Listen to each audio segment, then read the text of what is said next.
মুর্শিদাবাদের ছোটে নবাব, তার নাম বাদের তালিকায়। তার বংশধরদের অনেকেরই নামই নাকি ভোটার তালিকা থেকে বাদ।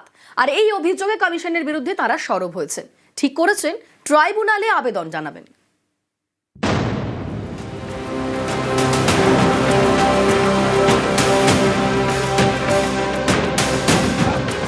23 এপ্রিল মুর্শিদাবাদে নির্বাচন, কিন্তু আদৌ কি ভোট দিতে পারবেন ছোটে নবাবের পরিবার? প্রশ্নটা উঠছে, কারণ নবাব পরিবারের অনেকের নামই নাকি নেই ভোটার তালিকায়। যখন আমি ওখান থেকে হিয়ারিং করে চলে আসলাম, তখন আমার ছেলে 10 নম্বরের কাউন্সিলর, ওকে আমি জিজ্ঞাসা করলাম যে বেটা আমার কি হলো? বলে বাবা আমার ভোটের নাম উঠছে না। আমরা নবাব পরিবার, আমি তখন গঙ্গা থেকে ভেসেছি না, আমাদের বাবাদের এখানে রুল করে গেছে, 800 বছর নামই এখানে করে গেছে, আর আমাদের সঙ্গে এরকম করে বিচার হচ্ছে, এটা কি অন্যায় না? লালবাগের নব আদর্শ উচ্চ বিদ্যালয়ের 121 নম্বর বুথে ভোট দেন নবাব পরিবারের সদস্যরা। এই বুথে 850 জনের মধ্যে 286 জনের নাম বাদ গেছে। নাম বাদ যাওয়াদের বেশিরভাগই ছোটে নবাব পরিবারের বলে দাবি। শুনানিতে নথি জমার পরেও নাম বাদ গেছে বলে অভিযোগ। 2002 আমার নাম হচ্ছে সৈয়দ মোহাম্মদ ফহিম মির্জা। 2002 লিস্টে দেখলাম মোহাম্মদ নেই। আমার বাবার নাম হচ্ছে সৈয়দ মোহাম্মদ রাজালি মির্জা, ওনার নামে সৈয়দ নেই। তার জন্য ইলেকশন কমিশন আমাদেরকে বললো আপনি 13টা ডকুমেন্টস এর মধ্যে আধার কার্ডের সঙ্গে যে কোনো একটা ডকুমেন্ট সাবমিট করেন। আমরা করেছি। হিয়ারিং যখন আসে তখন যেহেতু অনেক ভিড় ছিল এখানে, তো বাবাকে বললাম যে আপনি আমাকে অথরাইজ করে দেন, আমি যাচ্ছি, যে আপনার অ্যাবসেন্সে আমি দাঁড়াচ্ছি। তো বাবা আমাকে বললেন যে না, ইলেকশন কমিশন অফ ইন্ডিয়া হচ্ছে একটা সাংবিধানিক সংস্থা। উনি যখন আমাকে ডেকেছেন, ওনার প্রতিনিধিদের আমাকে ডেকেছেন, যতই লাইন হোক আমি সাধারণ মানুষের মধ্যে ওখানে যাবো। বাবা গিয়েছেন, নথিগুলো দিয়েছেন। অদ্ভুত ভাবে 2 দিন আগে রাত্রে যখন লিস্টে আপলোড হচ্ছে, যারা এই নবাব পরিবারের যারা এখানে বাসি, যারা আমরা এই এলাকায় থাকি, 100+ ভোট আমার এখান থেকে কেটে গেছে। সমস্যা সমাধানে ছোটে নবাবের পরিবার ট্রাইব্যুনালে আবেদন জানানোর সিদ্ধান্ত নিয়েছে। আমার বাপদাদা এই বাঙ্গাল সহ মুর্শিদাবাদ শহরটা বানালো, আমার বাপদাদা হাজারদুয়ারি বানালো, আমার বাপদাদা ইমামবাড়ি বানালো, কেউ কাটরা মস্ক বানিয়েছে, আর আজকে আমাদের সঙ্গে ইলেকশন কমিশন এরকম ব্যবহার করছে। আরে আমরা বাইরে থেকে তো আসিনি। নির্বাচন কমিশন ঘোষণা করেছেন যাদের নাম কাটা গেছে ফর্ম 6 অনলাইন অফলাইন ভরাট করলে তাদের নাম উঠবে, যারা বৈধ নাগরিক তাদের সবার নাম ভোটার তালিকায় থাকবে, ফর্ম 6 ভরাট করলেই তাদের নাম উঠবে। মুর্শিদাবাদ থেকে রাকিবুল ইসলামের সঙ্গে প্রণব বন্দ্যোপাধ্যায়, নিউজ 18 বাংলা।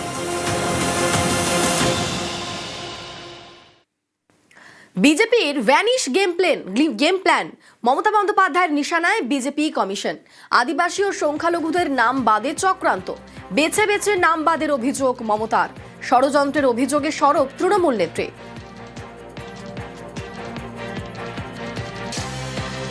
এসআইআর মানে সর্বনাশ, জেতার তো কোনো সম্ভাবনা নেই। যত রকম চক্রান্ত, যত রকম বদবুদ্ধি, মানুষ গ্যাস পাবে না, ইলেকশনের আগে দেবে ক্যাশ, আর ইলেকশনের পরে গ্যাসও বন্ধ।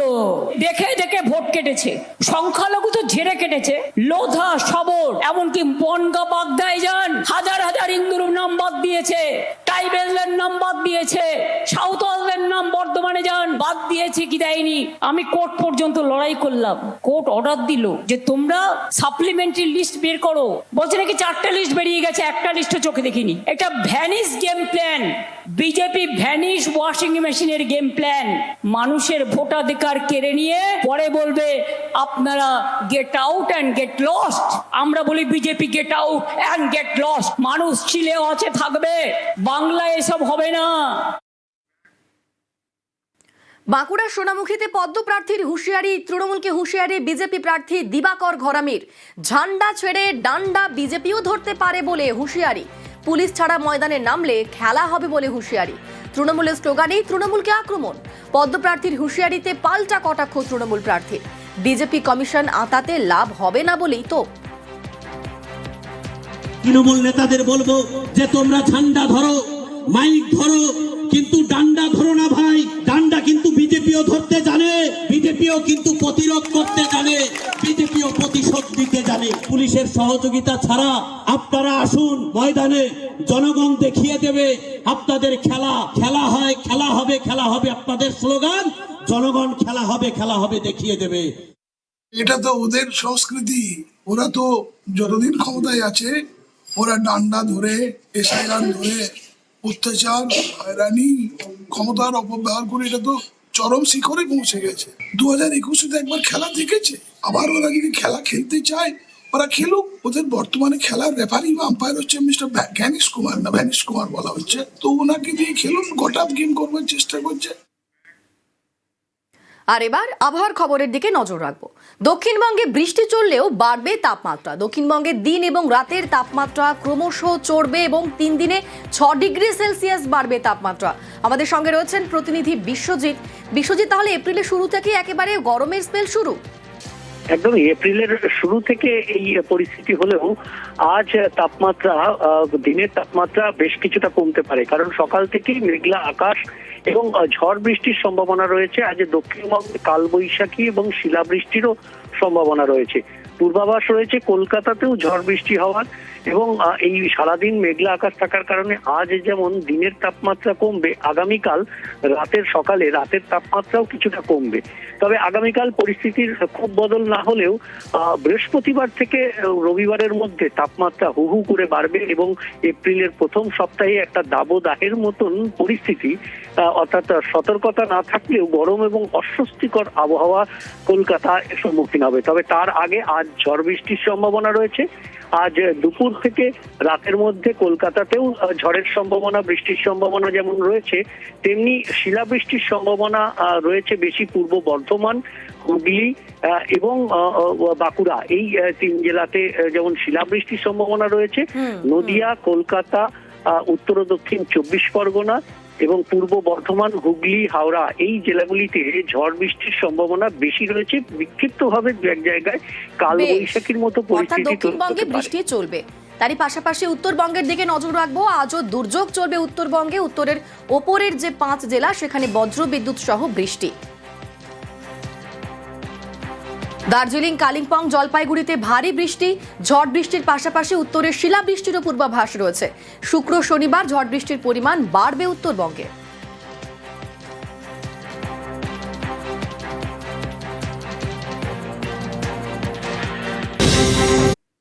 আর এবার আবহাওয়ার খবরের দিকে নজর রাখবো। দক্ষিণবঙ্গে বৃষ্টি চললেও বাড়বে তাপমাত্রা। দক্ষিণবঙ্গে দিন এবং রাতের তাপমাত্রা ক্রমশ চড়বে এবং 3 দিনে 6 ডিগ্রি সেলসিয়াস বাড়বে তাপমাত্রা। আমাদের সঙ্গে রয়েছেন প্রতিনিধি বিশ্বজিৎ, তাহলে এপ্রিলের শুরু থেকে একেবারে গরমের স্পেল শুরু। একদম এপ্রিলের শুরু থেকে এই পরিস্থিতি হলেও আজ তাপমাত্রা দিনের তাপমাত্রা বেশ কিছুটা কমতে পারে, কারণ সকাল থেকেই মেঘলা আকাশ এবং ঝড় বৃষ্টির সম্ভাবনা রয়েছে। আজ দক্ষিণবঙ্গে কালবৈশাখী এবং শিলাবৃষ্টিরও সম্ভাবনা রয়েছে। পূর্বাভাস রয়েছে কলকাতাতেও ঝড় বৃষ্টি হওয়ার, এবং এই সারাদিন মেঘলা আকাশ থাকার কারণে আজ যেমন দিনের তাপমাত্রা কমবে, আগামীকাল রাতের তাপমাত্রাও কিছুটা কমবে। তবে আগামীকাল পরিস্থিতির খুব বদল না হলেও বৃহস্পতিবার থেকে রবিবারের মধ্যে তাপমাত্রা হু হু করে বাড়বে এবং এপ্রিলের প্রথম সপ্তাহে একটা দাবদাহের মতন পরিস্থিতি, অর্থাৎ সতর্কতা না থাকলেও গরম এবং অস্বস্তিকর আবহাওয়া কলকাতার সম্মুখীন হবে। তবে তার আগে আজ ঝড় বৃষ্টির সম্ভাবনা রয়েছে। আজ দুপুর থেকে রাতের মধ্যে কলকাতাতেও ঝড়ের সম্ভাবনা, বৃষ্টির সম্ভাবনা যেমন রয়েছে, তেমনি শিলাবৃষ্টির সম্ভাবনা রয়েছে বেশি পূর্ব বর্ধমান, হুগলি এবং বাঁকুড়া, এই 3 জেলাতে যেমন শিলাবৃষ্টির সম্ভাবনা রয়েছে।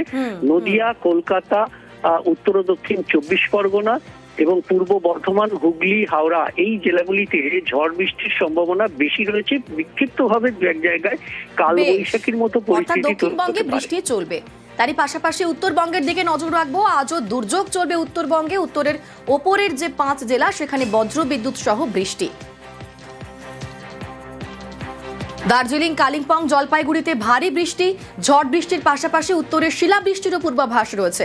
শুক্র শনিবার ঝড় বৃষ্টির পরিমাণ বাড়বে উত্তরবঙ্গে।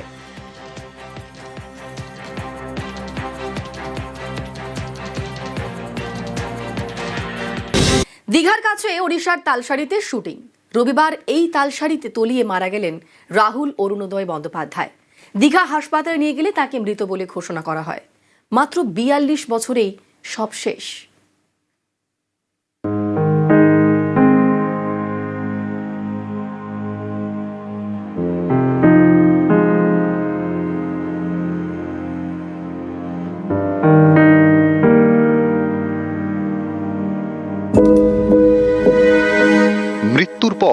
বেশ রাজকীয় লাগছে আমার।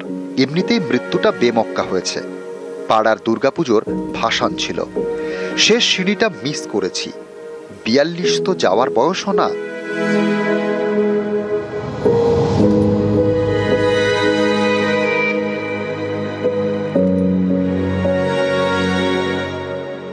ঠিকই তো, 42 কি আর চলে যাওয়ার বয়স?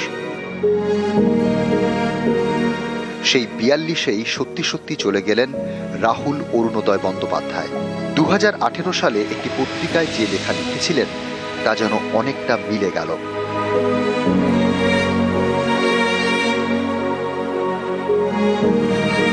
রবিবার তখন বিকেল, ঘটে গেল এক মর্মান্তিক ঘটনা। সমুদ্রে ডুবে মারা গেলেন রাহুল। তালসারি ওড়িশায়। দীঘা থেকে তালসারির দূরত্ব 3.5 কিলোমিটার।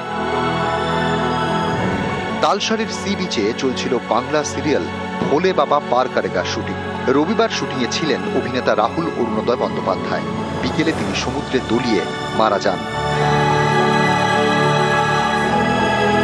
অভিনেতাকে উদ্ধার করা হয়, নিয়ে যাওয়া হয় দীঘা হাসপাতালে। তাকে মৃত বলে ঘোষণা করেন চিকিৎসকরা। অভিনেতার এই অকাল মৃত্যুতে হতভম্ব পরিবার। অসুস্থ হয়ে পড়েন মা। দক্ষিণ কলকাতার বিজয়গড়ে অভিনেতা রাহুলের বাড়ি। সোমবার দুপুরে বাড়ি ফেরে রাহুলের দেহ। এদিন তমলুক হাসপাতালে ময়না তদন্ত হয়। প্রাথমিক রিপোর্টে জানা গিয়েছে রাহুলের মৃত্যু হয়েছে জলে ডুবে। 1 ঘন্টার বেশি জলে ডুবেছিলেন। ফুসফুসে অতিরিক্ত বালি এবং নোনা জল ঢুকে যায়। এতে ফুসফুস ফুলে দ্বিগুণ আকারের হয়ে যায়। যদি তদন্তের প্রয়োজন হয় এবং অভিযোগ পাওয়া যায় এবং পোস্টমর্টম রিপোর্টের বেসিসে যা যা করণীয় অফিসিয়াল ফর্মালিটিস যে আছে আরও ডিটেলসে আমরা পরে জানাতে পারবো। এই মুহূর্তে এখনো বলার মতো সিচুয়েশন আসেনি। আমরা বাকি ফর্মালিটিস কমপ্লিট করি। লাস্টটাকে দেখা গেছে জলে শেষ অবস্থায়, সেই অবধি ফুটেজটা আমরা পেয়েছি। কত কিছু বাকি ছিল। সিনেমা ছিল, নাটক ছিল, সহজ কথা ছিল।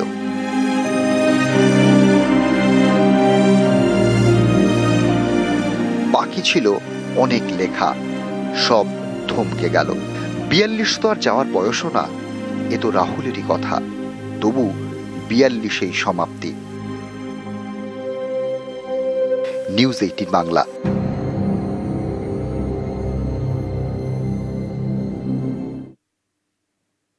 প্রয়াত অভিনেতা রাহুল অরুণোদয় বন্দ্যোপাধ্যায় ওড়িশার তালসারিতে সমুদ্রে ডুবে মৃত্যু।